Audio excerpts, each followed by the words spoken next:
E aí, vamos para o noticiário internacional, Du. Vamos lá. A gente conta na casa com um verdadeiro especialista, Rodrigo Alvarez, amigo da TV Aparecida e do jornalismo. Como você está, Alvarez? Seja bem-vindo aqui no nosso TJ. Oi, Rayane, Eduardo, bom dia a vocês todos. Olha, que alegria estar aqui, viu? É uma alegria participar dessa estreia, uma honra.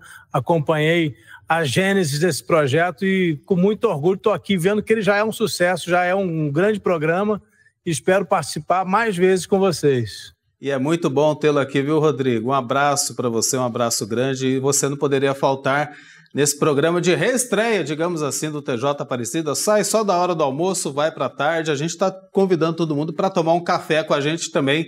Você é convidado, né? Aliás, o Rodrigo, que passou bastante tempo como correspondente internacional, aliás, no Oriente Médio, né, Rodrigo? Eu fui correspondente por 15 anos, Eduardo, e passei 4 anos no Oriente Médio, mas também fui nos Estados Unidos e na Europa.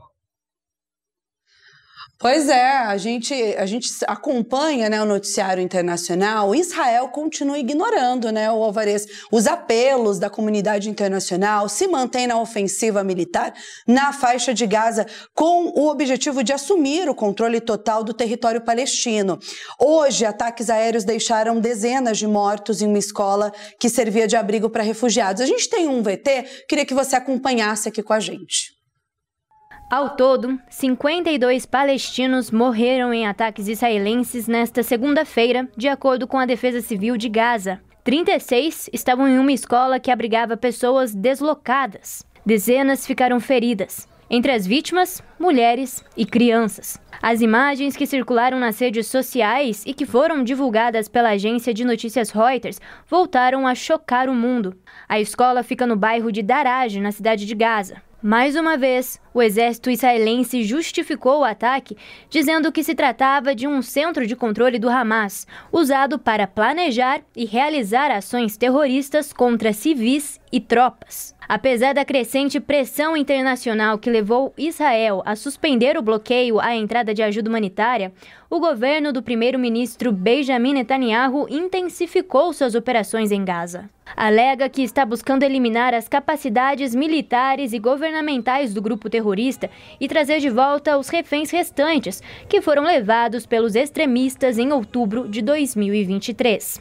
A intenção é controlar toda a faixa de Gaza. Hoje, Israel ocupa cerca de 77 mil palestinos. Muitos deles, civis, foram mortos. Na última sexta-feira, um ataque israelense matou 9 dos 10 filhos de uma médica em Gaza. O bombardeio atingiu a casa da família. O marido da pediatra e um dos filhos do casal foram os únicos sobreviventes. Mais uma ação militar condenada pela comunidade internacional, que voltou a cobrir um acordo de cessar-fogo na região, assolada pelos horrores da guerra e pela fome que ameaça a vida de milhões de palestinos, principalmente as crianças. A gente está acompanhando, né, Rodrigo, essas imagens que chocam, né? Ataques diários, morte principalmente de civis, incluindo mulheres e crianças. Civis inocentes que estão pagando com a vida por essa determinação, me parece, do governo israelense de ir até o final agora, né? Quer assumir totalmente a faixa de Gaza. Enquanto isso não acontecer, não vai parar. Eduardo, a realidade é que esse plano foi se construindo desde o começo da guerra. A gente foi vendo, pouco a pouco, o exército israelense se preparando para essa tomada. Mais ou menos uns 9, 10 meses atrás, eles construíram um corredor chamado Corredor Netzarim, colocaram bases militares ali dentro, foram separando o território, impedindo os palestinos de voltar para o norte. Aí, com a eleição do Donald Trump, ficou muito mais fácil para o Netanyahu colocar em prática o plano que ele sempre teve, que é de tomar Gaza por completo. É importante a gente pensar nisso, entender, Eduardo, Rayane e todos que nos acompanham, que esse é um projeto de uma parte dos israelenses que vem desde 1947, desde a criação do Estado de Israel. Os moradores de Gaza de hoje são aqueles que foram expulsos de outras partes do que hoje é Israel. E eles sempre foram um incômodo. Agora, ao longo dessa guerra, Netanyahu percebeu que tinha um momento político, porque o ataque terrorista do Hamas foi muito violento, foi inaceitável, chocou o mundo inteiro. Então, criou-se um momento político para que a direita israelense finalmente colocasse em prática aquilo que sempre imaginou. E agora, o Netanyahu condiciona o fim da guerra a implementação do plano de Donald Trump, o que não faz muito sentido o Trump fazer um plano para o Oriente Médio. Mas, de qualquer maneira, qual é o plano do Trump? A gente viu, né? Ele quer fazer de Gaza uma riviera, um lugar parecido com um balneário. Aqui no Brasil seria Balneário Camboriú, é um lugar onde as pessoas vão passar férias para construir hotéis, condomínios. E Donald Trump tem tido muito interesse financeiro nessa região. Ele fez uma viagem agora ao Oriente Médio, ele não foi falar de paz, ele foi falar de negócios. Tem uma reportagem recente do New York Times que mostra que é o presidente americano que mais lucra durante o exercício do mandato. Então, a questão de Gaza se tornou financeira e, lamentavelmente, Eduardo, Raiane, a gente vai continuar vendo essas imagens por muito tempo.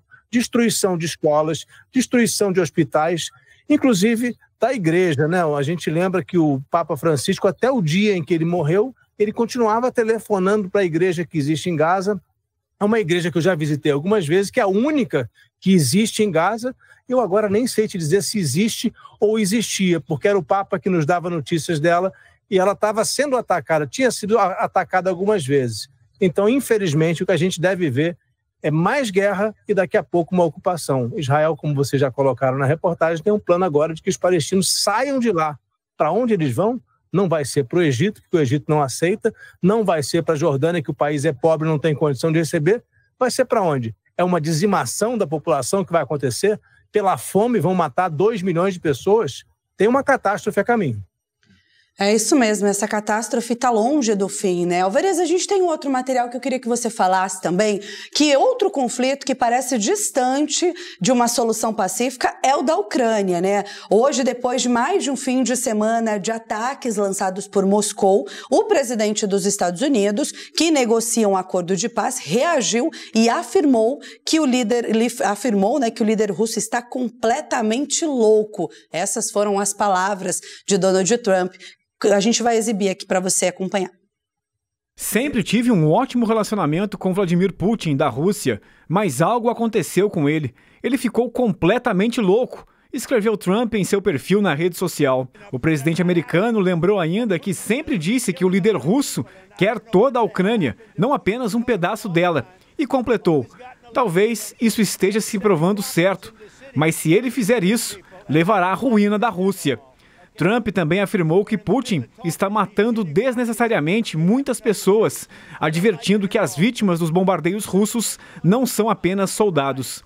As declarações do republicano foram uma reação ao que Kiev denunciou como o maior ataque aéreo da Rússia contra o seu território desde o começo da guerra, há pouco mais de 3 anos. Segundo a Força Aérea Ucraniana, 69 mísseis e 298 drones foram disparados contra 22 localidades, incluindo a capital. Pelo menos 12 pessoas morreram. Questionado sobre essas declarações, o Kremlin agradeceu ao papel dos Estados Unidos em tentar intermediar conversas de paz e um acordo de cessar-fogo, mas disse que há uma sobrecarga emocional de todos os envolvidos e reações emotivas diante dos acontecimentos no fronte. Mas as críticas do presidente americano não foram apenas para Putin. Trump disse que o presidente da Ucrânia, Volodymyr Zelensky, não está fazendo nenhum favor a seu país ao falar da maneira como fala. Tudo o que sai da boca dele causa problemas. Não gosto disso. Seria melhor que ele parasse, disparou Trump. Rodrigo, aí uma briga de gente grande, né? Trump e Putin. Que briga que é essa? Quem que sai vencedor dessa história? Gente grande de alma pequena, né? Porque o Trump está tentando dizer agora que ele não sabia que o Putin é louco, que ele não sabia que o Putin queria tomar a Ucrânia por completo, ou que ele tinha impressão, mas não tinha certeza. É claro que ele sempre soube disso. O que acontece? Ele fez uma promessa de campanha que em 24 horas ia acabar com a guerra na Ucrânia.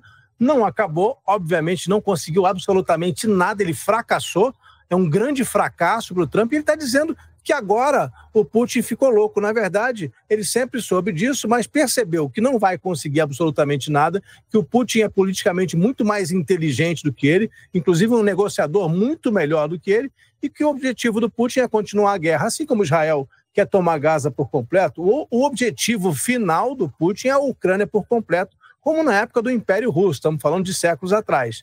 Mas ele vai fazendo isso aos poucos, já tomou 20% da Ucrânia, não vai devolver.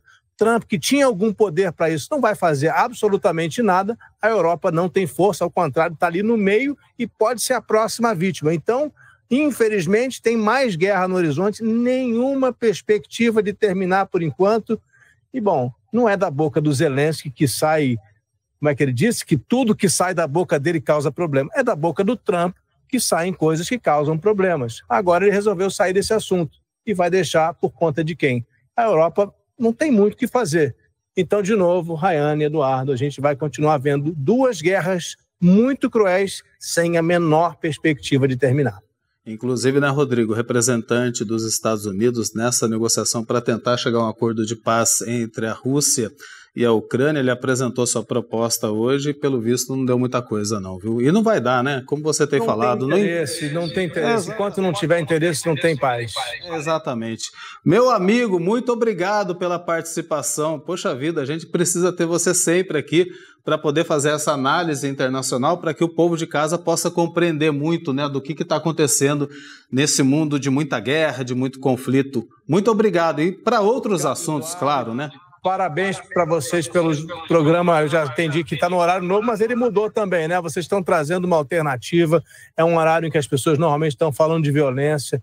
Acho muito importante a iniciativa da TV Aparecida de trazer informação, tentar esclarecer as pessoas, trazer o que o jornalismo faz de bom, né? Que é mostrar as notícias, esclarecer, explicar com credibilidade como vocês estão fazendo. Parabéns a vocês e que tenha longa vida o jornal. Que bom. Obrigada. Abraço para você. Obrigada. Sempre bem-vindo. Ó, semana que vem tá aqui com a gente de novo, tá? Combinado? Tomar um café com a gente. Tchau, tchau. Valeu.